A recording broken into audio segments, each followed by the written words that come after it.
Zdravo. Da nastavim kad sam već pričao ovu interesantnu priču o budistima, da ispričam šta je zen. Ajde, ja sam, kako se zove, već to sam pominjao tamo, ali nisam sve to lepo, nisam objašnjavao. Rekao sam već da je zen srpska reč, da je to vrhunac prosvetljenja čoveka i da znači isto kao što je vrhunac prosvetljenja sunca zenit, tako je isto i zen vrhunac prosvetljenja čoveka. Čista srpska reč, rekao sam već, kao i nirvana, kao i Buda, kao i satva, rađa i tama, sve srpske reči, tamo ko zna šta sve ima, sve to iz našeg stava. Vedsko učenje, u stvari drevno srpsko učenje, vedska ta znanja sva. Kako sam ja doživeo zen? Doživeo sam onaj dan kad mi se otvorilo treće oko, to otvaranje trećeg oka ću pričam u drugom videu. I u toku tog dana ja sam počeo da ponavljam, shvatio sam da ništa nije moje na ovom svetu, da sam ja ovde samo gost. I počeo sam da ponavljam, i ovo nije moje, i ovo je tvoje, Gospode, i ovo nije moje, i ovo hvala ti što mi to daruješ, što si mi dao to. Recimo ovaj pas nije moj, to je Božji pas. Ona mačka tamo nije moja, to je Božja mačka. Ova šuma nije moja, ovo je Božja šuma. Ovaj potok nije moj, to je Božji potok, i ovaj lonac nije moj, to je Božji lonac. Ništa mi ovde, ljudi, nemamo, sve je Božje. Kada čovjek shvati da je ovde samo kao gost i da treba da bude zahvalan na svemu što proživljava, na svemu što živi, zato što mu je neko to omogućio. Neko nas je ovde stvorio i stvorio svu ovu lepotu kojom smo okruženi, bilo kakva da je, bilo kakvu mi mislimo da je, on je to nama dao na korišćenje. Kada čovjek to shvati, oseti neverovatnu zahvalnost. Znači ja sam ponavljao bio to, kad sam ja to shvatio, kad je to meni onako počelo, kad mi se otvorilo, tog dana, kažem, tog dana sam spoznao i muški princip svetlost, stvaranje trećeg oka i to sve. I u toku tog dana sam onda shvatio i kreaciju, odnosno razumeo. U jednom momentu sam rekao da ni ja nisam moj, Gospode, i ja sam tvoj. Okrećući se gore prema nebesima, prema trećem oku, u stvari, gde nam je taj centar za za svetlost i sve to. I tad me je preplavilo, ljudi, jedno neverovatno osjećanje. To je spoznaja zahvalnosti, odnosno spoznaja dobra. Kako je sve dobro, jer samo dobro može da postoji. Pa ja sam, ljudi, tu čas plakao, išao sam i zašao sam kao maltene, ne mogu da kažem lud, ali tako je bilo to neko osjećanje koje, brate, a ti znaš da je sve dobro. Ti znaš da nemaš ništa da se sekiraš, čoveče, šta god da se desi, sve je dobro. Možda bude ovako, možda bude onako, sve je dobro. Tu sam ja zaboravio da kažem u ovoj priči o budizmu, da se razlikujemo od budista tako što u stanju zena, odnosno tog spokoja, vere u dobro, mi smo apsolutno nevezani za ishod dešavanja. Znači, znaš šta god da se desi će da bude dobro. I imaš apsolutnu veru u dobro, i ta apsolutna vera, pošto je vera mnogo bitna stvar, o veri treba mnogo da se priča i da ljudi shvate koliko su bitne uverenja u šta verujemo. Dakle, pošto čovjek time što u svemu vidi dobro, jača veru u sebi u dobro, samim tim počinju sve dobre stvari da mu se dešavaju u životu. Znači, sve ono što je dobro za njega.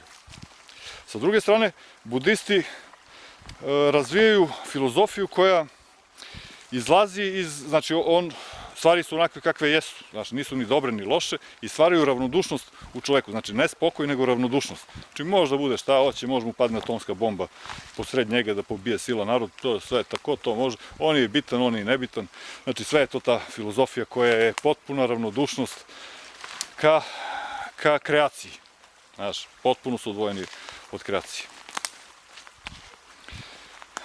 Dakle, čovjek u zenu spozna da je on u stvari nešto što je Bog stvorio, ne sadi više drveće da bi imao plodove, nego sadi eto da bi mu dao život i pusti ga, ono nek raste, uradiš nešto. Imate tu u priči kako me kokica naučila šta je pravda, gde sam ja spoznao šta je nagrada čoveku za činjenje dobrog dela. Evo sad ću ispričam ukratko, ja sam skinuo gmucu toj kokoški sa noge, vratio je, pošto je patila već danima, nisam mogao da uvatim da je to skinem, patila, a dok sam hranio piliće, ove kokoške ja sam je uhvatio tu.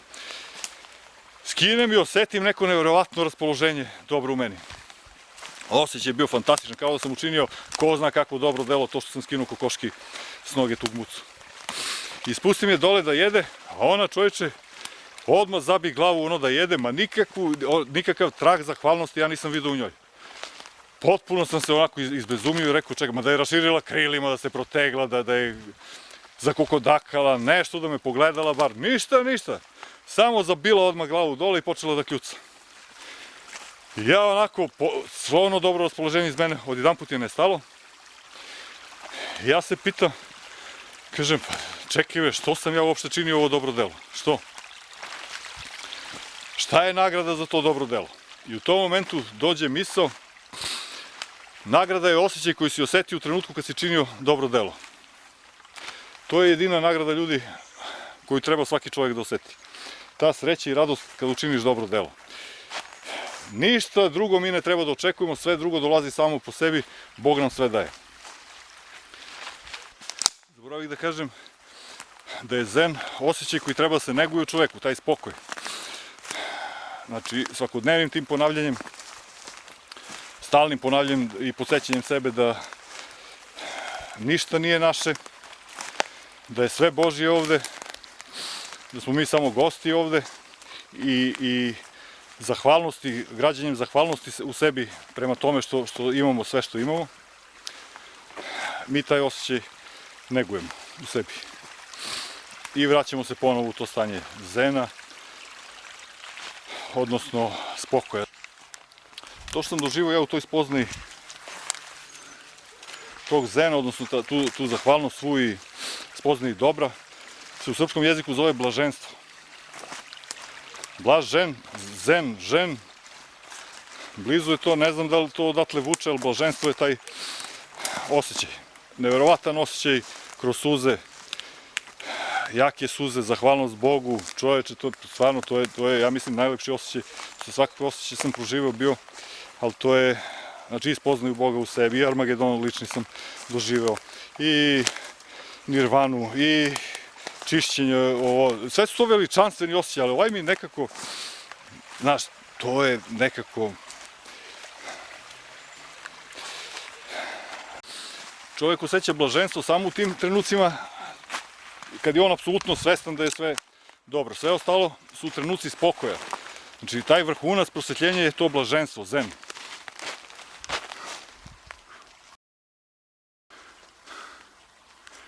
Ima li neki miš tu, bre, šta je? Dakle, taj vrhunac prosvetljenja je taj blaženstvo, zen. Osjećaj taj. A sve ostalo je duboki spokoj, sve u zavisnosti od toga kako čovjek, koliko čovjek se trudi da boravi u njemu, ali jednom ko to oseti, taj onda ima stalni taj nagon da stalno bude u zenu. Eto, bar je to kod mene slučaj. Eto. I ovo, vrhunac prosvetljenja zen ljudi je da budu prisutni u sadašnjem trenutku, znači u kreaciji. U nirvani se osjeća prisutnost u trenutku van kreacije, apsolutna prisutnost, ali to je moguće isto i u kreaciji. Moj sibirski limun, mali još, ali će da raste. Dakle, ta budnost u sadašnjem trenutku to je stanje bez misli, ali i bez osjećaja, gde osjećaš samo tu neverovatnu ljubav prema celoj kreaciji, koja je u stvari ljubav prema samom sebi, jer tu kreaciju si u onom najvišem smislu, kad skinu svi ti slojevi do onoga iz čega je sve proizašlo, tu kreaciju smo mi stvorili. I na taj način smo sami sebi zahvalni. Eto.